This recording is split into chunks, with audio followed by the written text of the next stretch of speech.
Ito pong si Mark ay na-snatch siya ng cellphone.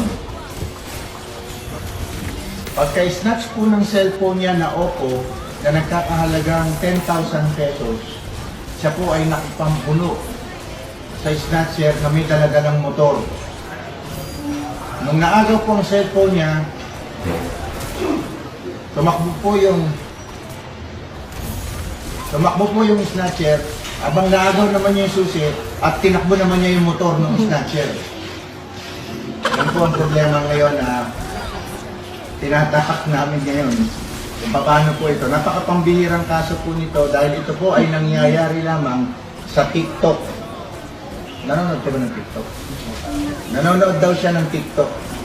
Kaya napanood niya sa TikTok po yung ganitong klase.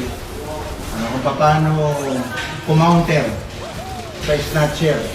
Pagka-snatch po ng cellphone niya, nakipagbuno siya, nakuha naman niya yung susi.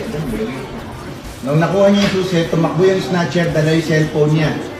Samantalang siya, sinakyan naman niya yung motor, tinakbo naman niya yung motor, siyempre.